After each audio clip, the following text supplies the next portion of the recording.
भगवान श्री कृष्ण ने बताई ये दो बातें अगर मनुष्य समझ जाए तो औलाद पर आई मृत्यु भी टल जाएगी।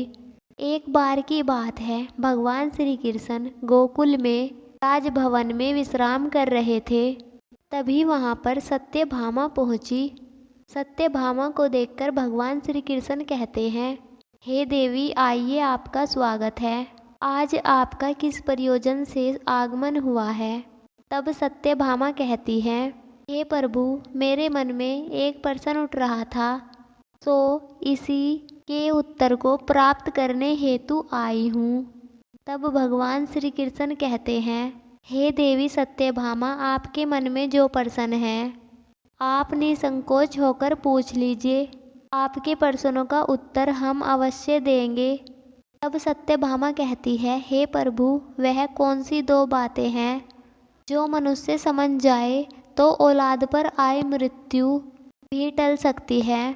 तब भगवान श्री कृष्ण कहते हैं, हे देवी, आपको मैं एक अत्यंत विचित्र कथा सुनाता हूँ, जिसको सुनने के बाद आपको आपके सभी प्रश्नों के उत्तर मिल जाएंगे। तब देवी सत्यभामा कहती है, हे प्रभु, आप इस कथा को सुनाइए, मैं मन और ध्यान लगाकर इस कथा को पूरा सुनूंगी। भगवान श्री कृष्ण कहते हैं, जो व्यक्ति इस कथा को पूरा सुनता है वह मनुष्य समझ जाता है वह कौन सी दो बातें हैं जो औलाद पर आई मृत्यु भी टल जाती है। भगवान श्री कृष्ण कहते हैं, हे सत्यभामा, प्राचीन काल की बात है, एक काशी नाम की प्रसिद्ध नगरी है जिसे महादेव की नगरी कहा जाता है और काशी को देव नगरी के रूप में भी पूजा जाता है। उस काशी नगरी में देववर्मा नाम के एक राजा हुआ करते थे। राजा देववर्मा बहुत ही धर्मात्मा व्यक्ति थे। राजा देववर्मा की पत्नी बड़ी ही पवित्र और संस्कारी रानी थी। रानी का नाम था गायत्री देवी। वह दोनों पति पत्नी भगवान भोले बाबा के बहुत बड़े भक्त थे। भगवान भोले बाबा की आराधना करने के लिए मंदिर में जाना उनका प्रतिदिन का काम था। राजा देववर्मा धर्मपूर्वक अपने राज्य का संचालन कर रहा था। राजा के राज में कोई भी व्यक्ति दुखी नहीं था। समस्त जनता सुख और वैभव से प्रसन्न थी। चारों तरफ खुशियाँ ही खुशियाँ थी। तब भगवान श्री कृष्ण कहते हैं, हे सत्यभामा, इसी प्रकार धीरे धीरे कुछ समय बीत गया, परंतु राजा के यहाँ कोई संतान पैदा नहीं हुई। राजा की आयु ढल चुकी थी, लेकिन उसके घर में अभी भी कोई बालक पैदा नहीं हुआ था। एक दिन की बात है, सुबह सुबह महाराज अपने नगर की प्रसिद्ध गली से निकलकर जा रहे थे और उधर से एक गली में झाड़ू वाली झाड़ू लगा रही थी। जब वह स्त्री राजा को आते हुए देखती तो वह स्त्री अपने स्थान पर मुंह फेर खड़ी हो जाती। उसका ऐसा व्यवहार देखकर राजा देववर्मा को अच्छा नहीं लगा। महाराज उस समय तो भगवान शिव की पूजा करने के लिए मंदिर जा रहे थे, इसलिए उससे कुछ नहीं कहा। लेकिन जब वह राज दरबार में आए तो उन्होंने अपने एक सैनिक को बुलाकर कहा कि तुम जाओ और जाकर उस झाड़ू वाली को बुलाकर ले आओ, जो गली में झाड़ू लगा रही थी। उससे मुझे कुछ बात करनी है। वह सैनिक उस झाड़ू लगाने वाली के घर जाता है, जिसने महाराज को देख करके मुंह फेर लिया था। सैनिक ने कहा, तुम्हें राजा साहब ने दरबार में बुलाया है। वह झाड़ू लगाने वाली मन में विचार करने लगी, महाराज का आदेश है, टाल तो नहीं सकती, चलना पड़ेगा। लेकिन पुत्रहीन राजा का मुंह देखना बहुत बुरा होगा। वह झाड़ू लगाने वाली सैनिक के साथ राजा के दरबार के लिए चल दी और कुछ समय के बाद राजा के दरबार में वह जाकर खड़ी हो जाती है और राजा को प्रणाम करती है। तब महाराज कहने लगे, हे बहन, आप मुझे एक बात बताओ। आज प्रातःकाल जब मैं भगवान शिव मंदिर के लिए जा रहा था तो तुमने मुझे देखकर अपना मुंह क्यों फेर लिया था?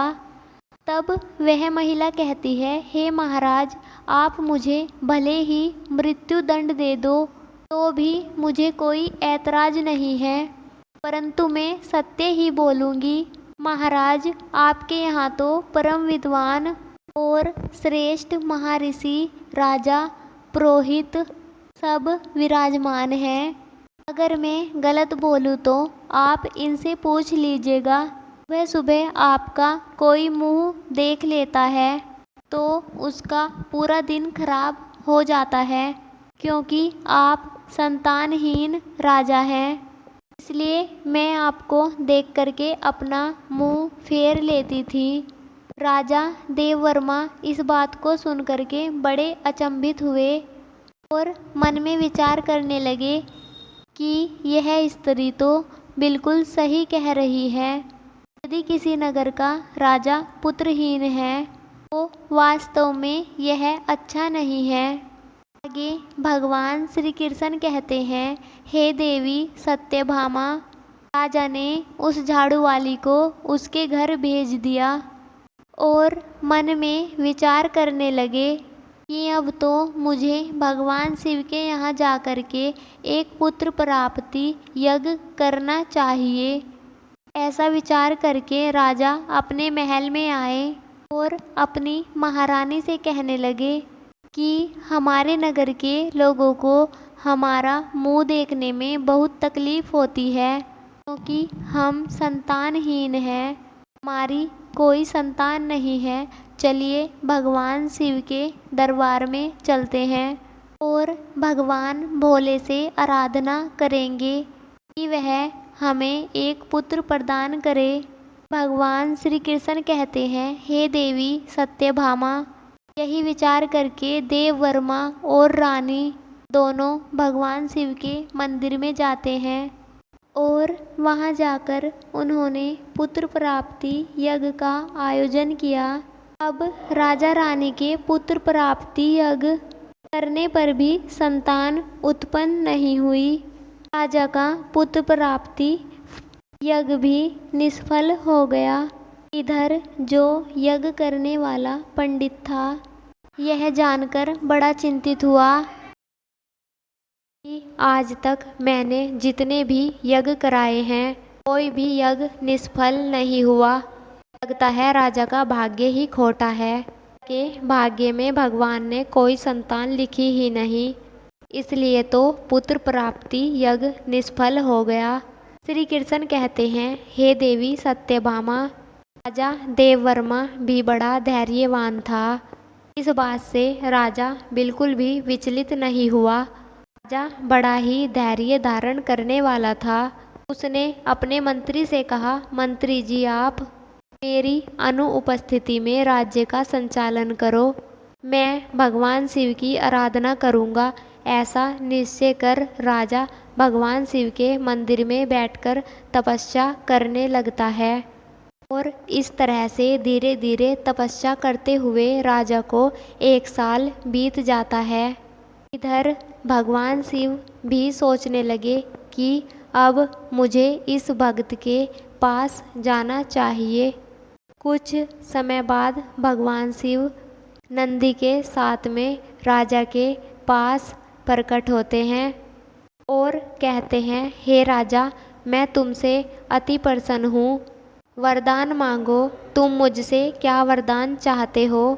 राजा ने कहा, हे प्रभु, आप तो अंतर्यामी हैं, सबके मन की बात जानते हैं। राजा कहता है, हे प्रभु, जैसे हंस बिना सागर सूना है, कोयल बिना बाग सूना है, उसी प्रकार मेरा समस्त कुल पुत्र बिना सूना है।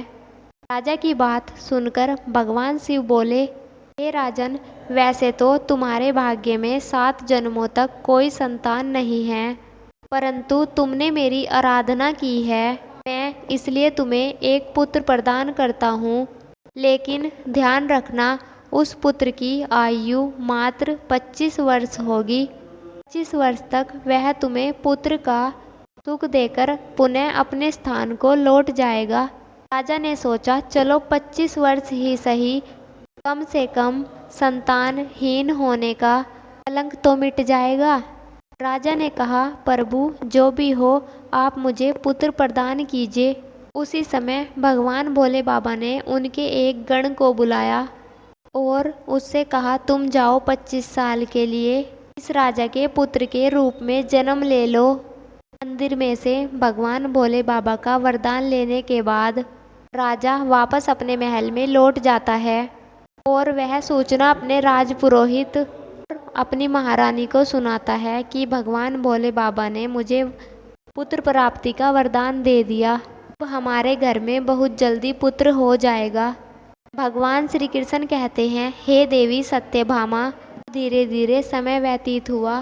भगवान भोले बाबा के वरदान के अनुसार रानी गायत्री देवी गर्भ धारण करती है। यह देखकर राजा के घर में खुशी की लहर दौड़ जाती है। राजा बहुत प्रसन्न होता है। समय के अनुसार भगवान भोले बाबा के उस महान गण ने राजा के पुत्र रूप में जन्म लिया। यह देखकर राजा और रानी बड़े प्रसन्न हुए। संपूर्ण काशी नगरी में उत्सव मनाया गया कि महाराज के यहाँ पुत्र जन्म हुआ है। संपूर्ण नगरी में खुशियाँ मनाई गई। ब्राह्मणों ने उस पुत्र का नाम रुद्र प्रताप रखा। धीरे धीरे रुद्र प्रताप बड़ा होने लगा। राजकुमार रुद्र प्रताप अपने पिता की तरह बड़े ही धर्मात्मा और ईश्वर भक्त थे। राजा का पुत्र बड़ी तेजी से बड़ा होने लगा। धीरे धीरे समय गुजरता चला गया। इस बात से राजा बहुत प्रसन्न था क्योंकि उसके घर में एक पुत्र जो आ गया था। पुत्र के लाड़ प्यार और पालन में राजा की वह बात भूल जाता है। इस पुत्र की आयु 25 वर्ष है। जब उस पुत्र की आयु 15 वर्ष की होती है, इन दिनों की बात है, एक दूसरे नगर का राजा था राजा तेज सिंह। उसकी एक पुत्री थी जिसका नाम वेदही था। वेदही रूप में इंद्र की अप्सराओं की तरह लगती थी। वह एक परम सुंदरी कन्या थी। वह कन्या भी बड़ा दान धर्म किया करती थी। बचपन से ही उसे अपने माँ बाप द्वारा धर्म कर्म के संस्कार मिले थे। वह प्रत्येक जीव पर दया रखती थी। सवेरे उठकर सबसे पहले पक्षियों को दाना चुगाया करती थी और अपने द्वार पर आए हुए किसी भी अतिथि साधु संत को खाली हाथ नहीं लौटाती थी। वह हर भूखे को भोजन कराती थी। वह कन्या भी इधर धीरे धीरे बड़ी हो जाती है। महाराज तेज सिंह ने जब राजा देववर्मा के पुत्र रुद्र प्रताप के बारे में सुना कि महाराज देववर्मा का एक बड़ा धर्मात्मा और तेजस्वी पुत्र है, ऐसा विचार करके राजा तेज सिंह ने अपनी कन्या का रिश्ता राजा देववर्मा के यहाँ भिजवाया। उधर राजा देववर्मा ने मन में विचार किया, मेरे पुत्र की आयु केवल 25 वर्ष है, मुझे इसका विवाह कर लेना चाहिए और इसके यहाँ कोई पुत्र पैदा हो जाएगा तो मेरा भी वंश आगे बढ़ जाएगा। ऐसा सोच विचार कर राजा देववर्मा ने अपने पुत्र रुद्र प्रताप का रिश्ता तय कर लिया और कुछ समय में ही राजकुमारी वेदही का राजकुमार रुद्र प्रताप के साथ विवाह हो गया। राजकुमारी वेदही बहुत ही पतिव्रता स्त्री थी। उसका एक नियम यह भी था कि वह भोजन तब तक नहीं करती थी जब तक किसी भूखे प्राणी को भोजन नहीं करा देती थी। धीरे धीरे समय गुजरता गया। भगवान श्री कृष्ण कहते हैं, हे सत्यभामा, राजा देववर्मा को लगने लगा कि उसके पुत्र की मृत्यु का दिन नज़दीक है। उसकी 25 वर्ष की आयु पूरी होने वाली है।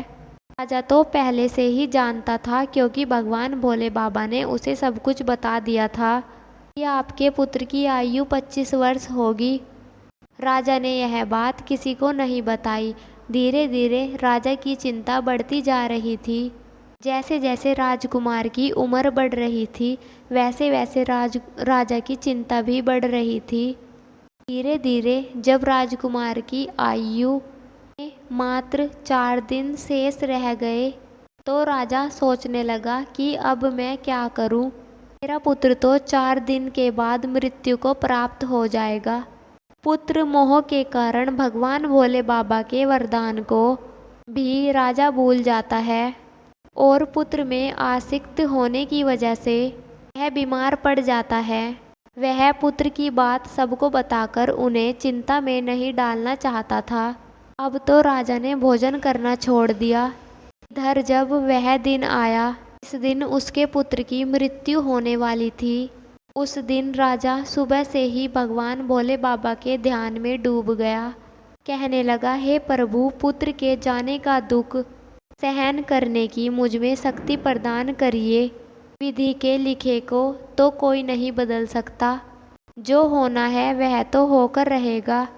उस राजकुमार की जो नवविवाहिता पत्नी थी, वह प्रतिदिन भूखों को भोजन कराया करती थी, पक्षियों को दाना चुगाती थी। रोज की तरह वह उस दिन भी अपने धर्म कर्म के कार्यों में लगी हुई थी। इधर यमलोक में यमराज ने देखा कि आज राजकुमार रुद्र प्रताप की मृत्यु का दिन है, तो यमराज तुरंत अपने 2 दूतों को आदेश देते हैं कि जाओ, अब से 1 घंटे के बाद तुम्हें राजकुमार रुद्र के प्राण उसके शरीर से निकाल कर लाने हैं। राजकुमार रुद्र के प्राण तुम ऐसे नहीं निकाल सकते। तुम्हें एक सर्प के पास जाना होगा और उस राजकुमार की मृत्यु के लिए उसे प्रेरित करना होगा, क्योंकि उस राजकुमार की मृत्यु सर्प के डसने से ही होगी। कोई सर्प उसे डसेगा तभी उसके प्राण हर सकते हैं। यमराज ने अपने दोनों दूतों से कहा कि जाओ और शीघ्रता से अपना काम करो और 1 घंटे के अंदर ही उसके प्राणों को लेकर आना। यमराज की आज्ञा पाते ही 2 यमदूत राजकुमार रुद्र प्रताप के प्राण लेने के लिए चल दिए। इधर यमराज की माया से प्रेरित होकर एक सर्प में विचार करने लगा कि आज मुझे महल में प्रवेश करना है और मुझे महल में घूमकर देखना चाहिए। अब वह सर्प तो यमराज से प्रेरित था, इसलिए घूमता हुआ वह राजकुमार के बेड पर पहुंच जाता है। जहां राजकुमार सोता था वहां जाकर राजकुमार के बिस्तर के पास जाकर बैठ जाता है। यमराज के दूत राजमहल के द्वार पर खड़े हो जाते हैं और समय पूरा होने का इंतजार करने लगते हैं। सोचते हैं कि 1 घंटे का समय कब खत्म होगा, कब यह नाग उस राजकुमार को डसेगा और कब हम उसके प्राण को लेकर यमलोक जाएंगे। इस प्रकार यम के दूत विचार कर ही रहे होते हैं। तभी क्या होता है, किसी दूसरे एक गांव में एक गरीब व्यक्ति रहता था। उसकी एक पुत्री थी। उस पुत्री का विवाह उन्होंने समय पर कर दिया, परंतु उस पुत्री का पति जो था वह बहुत मदिरा पीता था और जुआ खेलना, वेश्यामगन करना उसका काम था। इसलिए वह गरीब दंपत्ति की पुत्री को हमेशा परेशान किया करता था, उसको मारता पीटता था, उसको घर से निकालना चाहता था। उस गरीब दंपत्ति की पुत्री वहां अपने पति के साथ कुछ समय तक रही। उसके बाद वह गर्भ धारण करती है और एक दिन वह अपने पति की मारपीट से तंग आकर अपने पिता के घर चली आती है। उस लड़की का पिता बूढ़ा हो चुका था, इसलिए उसकी कोई कमाई नहीं थी। वह बेचारा भी भीख मांगकर खाता था।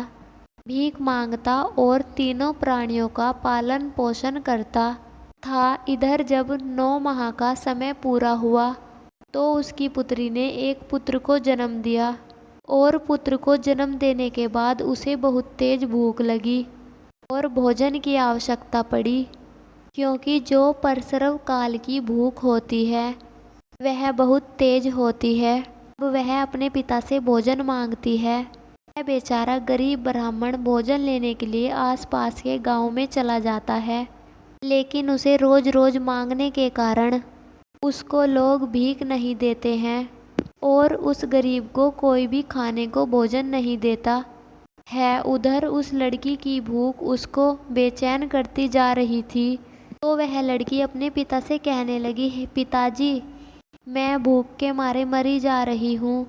बिना भोजन के 3 दिन हो चुके हैं। तुम्हें कुछ भीख में मिला हो तो मुझे खाने को दे दो, नहीं तो मैं मेरे बच्चे को ही खा जाऊंगी। तब वह बूढ़ा आदमी कहता है, हे पुत्री, तुम इस पुत्र को मत खाना। मैं आज कोशिश करता हूँ, मैं अभी भोजन मांगने के लिए कहीं जाता हूँ। अगर कहीं से कुछ मिल जाता है तो मैं तुम्हें लाकर दे दूँगा। आज मैं काशी नगर में जाऊँगा। वहाँ के जो राजा हैं उनके द्वार पर जाकर उनसे कुछ मांगूंगा। कुछ खाने को मिला तो मैं तुम्हें लाकर अवश्य दूंगा। ऐसा विचार करके वह बूढ़ा पिता चल देता है। और इधर जो राजकुमार की धर्मपत्नी वेदही थी, वह रोजाना गरीबों को भोजन कराती थी। उस दिन महाराज तो बीमार पड़े हुए थे, क्योंकि पुत्र मोह के कारण वह अपने कक्ष में पड़े हुए थे। इसलिए उसने आज गरीबों को भोजन तो नहीं कराया, परंतु उसने जो अपने पति के लिए भोजन बनवाया था उसमें कई प्रकार के व्यंजनों से और पकवानों से सजा के उसने भोजन का थाल सजा करके रख दिया कि उसके पति आएंगे तो वह उन्हें भोजन करा देगी। लेकिन उतने में ही वह बूढ़ा आदमी उसके द्वार पर पहुंच जाता है। इधर राजकुमार रुद्र प्रताप की पत्नी वेदही को द्वार पर खड़ा वह दीनहीन वृद्ध आदमी दिखाई दे जाता है और उस बूढ़े को देख करके उसे दया आ जाती है।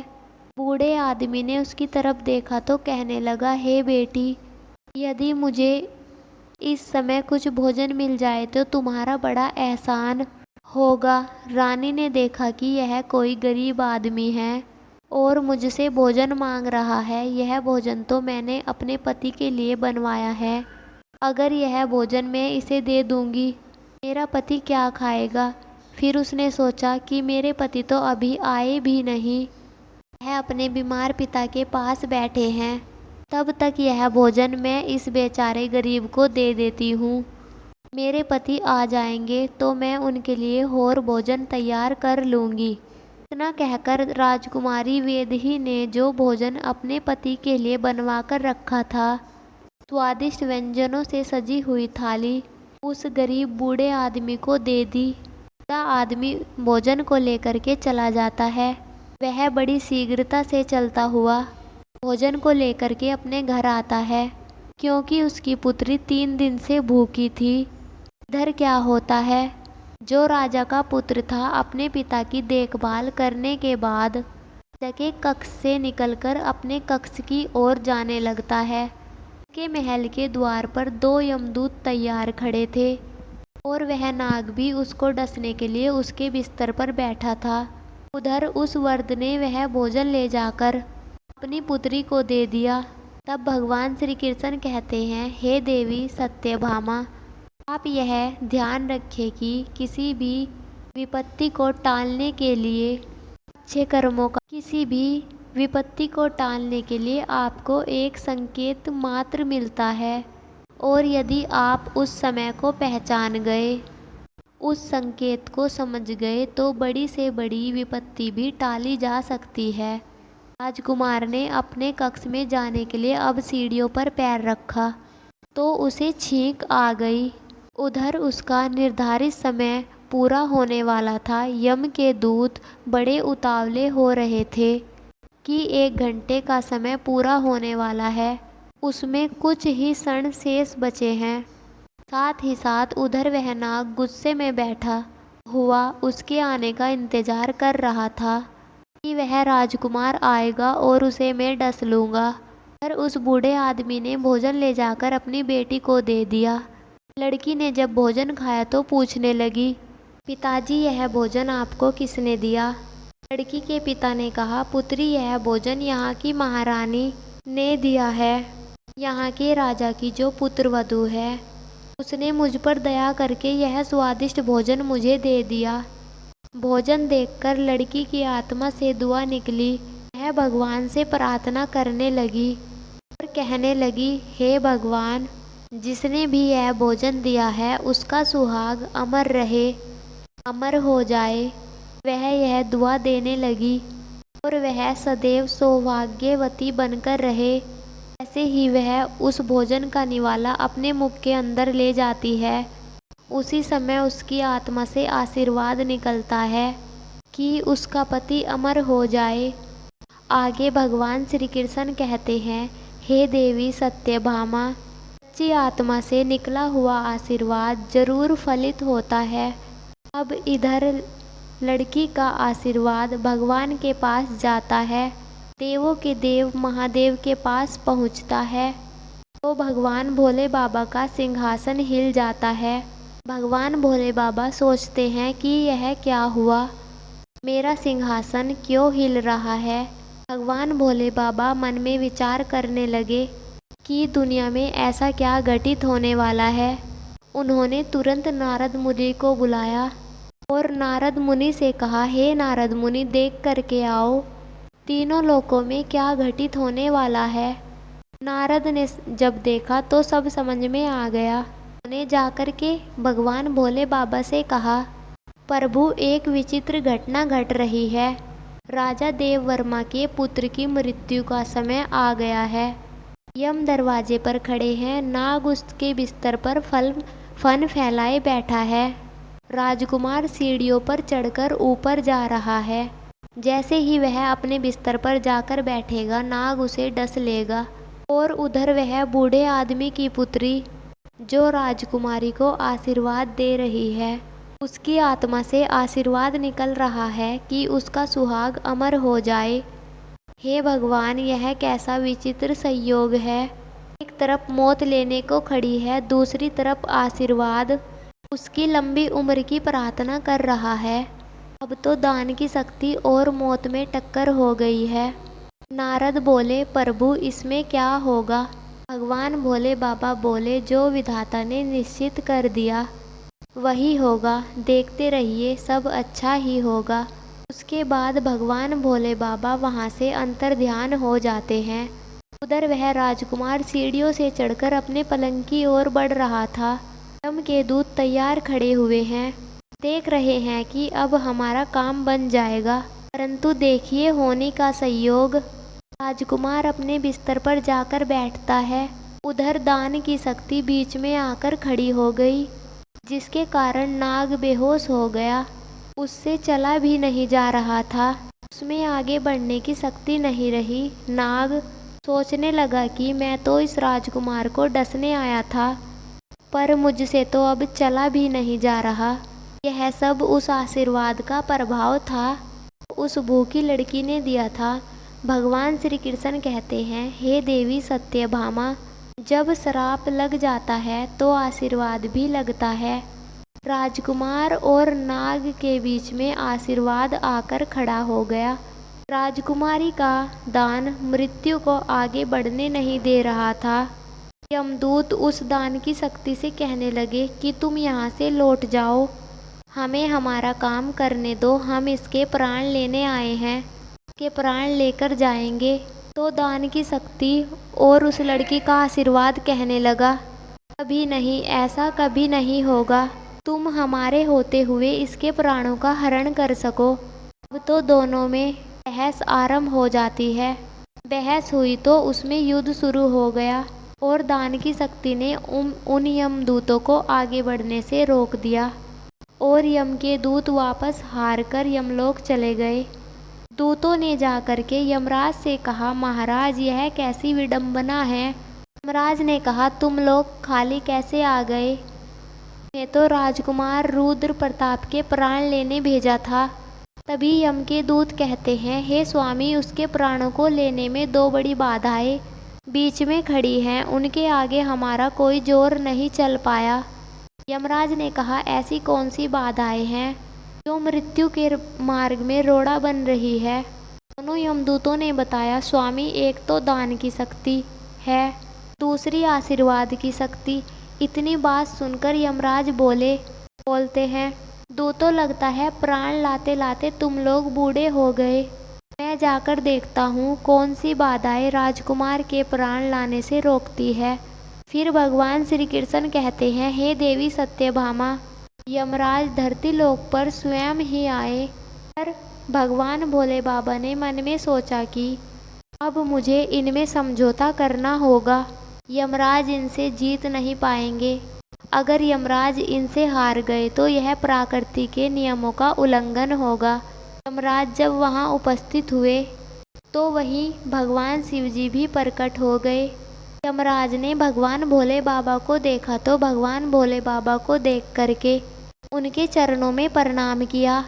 भगवान यमराज से बोले, हे यमराज, आप नहीं जानते हो, आपके विधान के अनुसार इसकी आयु पूर्ण हो चुकी है। परंतु आप मुझे यह बताइए, क्या श्राप नहीं लगते? श्राप तो मुझे भी झेलना पड़ा था, हरि, विष्णु और ब्रह्मा जी को भी झेलने पड़े थे। क्या आपने श्राप के कारण मृत्यु लोक में जन्म नहीं लिया था? यमराज कहने लगे, भगवान, यह तो मुझे ऋषि के श्राप का मान रखना था।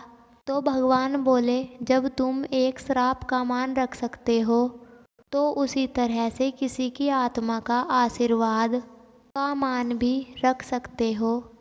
उसे आप कैसे निष्फल कर सकते हो? यमराज भगवान भोले बाबा से बोले, हे प्रभु, अब इसका उपाय आप ही बताइए, क्या कर सकता हूँ? तो भगवान भोले बाबा यमराज से बोले कि आप इस राजकुमार की आयु 110 वर्ष कर दीजिए और 110 वर्षों के बाद इसको आप ले जाना। यह उस शक्ति के आशीर्वाद के कारण और वरदान के कारण मृत्यु का योग नहीं रहा, इसलिए मृत्यु को इसने जीत लिया। भगवान भोले बाबा के कहने पर यमराज ने प्रकृति के नियमों में परिवर्तन कर दिया और राजकुमार रुद्र प्रताप की आयु को बढ़ाकर 110 वर्ष कर दिया। इसके बाद यमराज यमलोक को वापस लौट गए। इधर राजकुमार रुद्र प्रताप की आयु 110 वर्ष की हो जाती है। भगवान श्री कृष्ण कहते हैं, हे देवी सत्यभामा, इस प्रकार से एक भूखे को भोजन दान देने पर राजा की औलाद पर आई मृत्यु भी टल गई। ये तो मनुष्यों के अच्छे कर्म, दया भाव, दीनहीन की सेवा मृत्यु को भी टालने का सामर्थ्य रखती है। लेकिन मनुष्यों को यह देखना चाहिए कि जिसको वह दान दे रहे हैं वह उस दान का पात्र है भी या नहीं। यदि मनुष्य सुपात्र को दान देते हैं तो उस दान के सामने मौत भी पराजित हो जाती है। यदि कोई व्यक्ति किसी की सेवा करके और उसके कठिन समय में काम आ जाए, किसी की मदद करते हैं, किसी का आशीर्वाद लेते हैं, तो वह आशीर्वाद मृत्यु को भी टाल सकता है।